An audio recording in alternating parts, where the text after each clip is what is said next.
Now, the Metropolitan Police Commissioner, Cressida Dick, has announced that plainclothes Met police officers will have to confirm their identity via a video call when they stop lone women. But the onus is on the officer.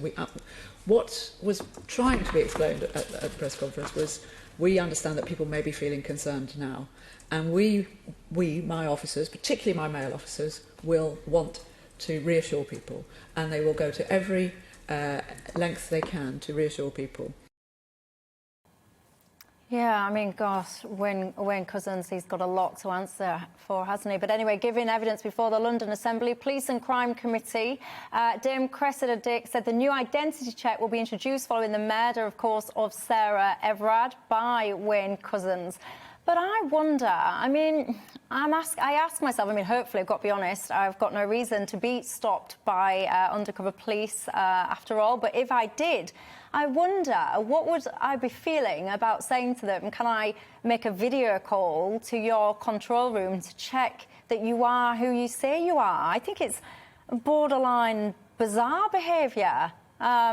Jo, I wonder your thoughts. Yeah, I mean, but I suppose it's a slight improvement of, if you feel uncomfortable, flag down a bus. Yeah. I mean, bear in mind that this is only London.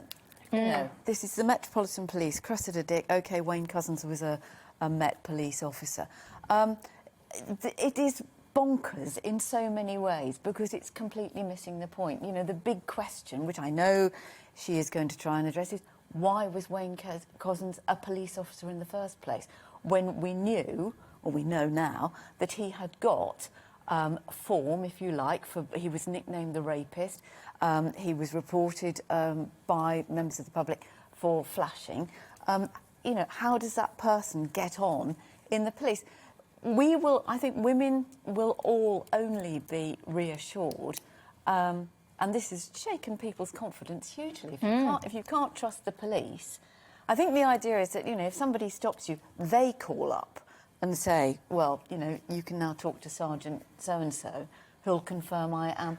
But whilst you're standing there on a dark street, you're thinking, well, you know, it doesn't really. But to me, it smacks of when you get a phone call from somebody, a bank, and they say, yeah, they ring back, yeah, they ring you and they say, hi there. Before I go any further, can I just check some identity with you? And I said, no, you can't actually. I've got no idea who you are. You've just rang me. Why am I going to give you my information? Or the people who say, no, if you want to just check out, call the bank now, and they leave the line open. I know it's got all of that, hasn't it? Yeah, I mean, Luke, there's a lot of talk about women's safety, but I guess it's a broader issue about trust in the police. Generally, that's what I said. Wayne Couzens has got a lot to answer for. He's undermined the trust for lots of people, but of course, he is also quite an anomaly. An anomaly, I can't say that word, my teeth have fallen out. You get what I mean, don't you? It's the exception rather than the rule. Well, but there are other cases. I mean, he was sharing in WhatsApp groups racist, homophobic, misogynistic material with other police officers. There was the case of the officers who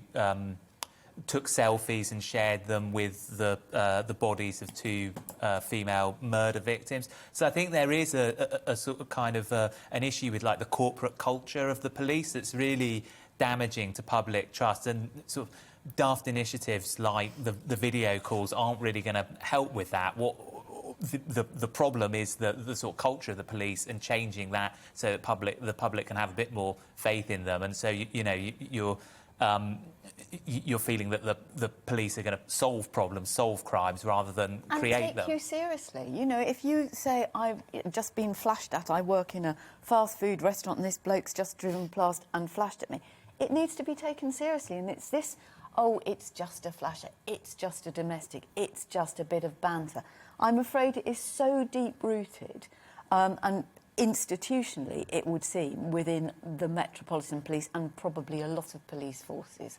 And it's that sort of attitude it makes it very difficult for women to say, take me seriously, I don't want to be spoken to, treated like that. But I think it's equally hard, and be interested to know what Luke feels, that it's really hard for men to call out other men behaving badly in a work situation or in a team situation.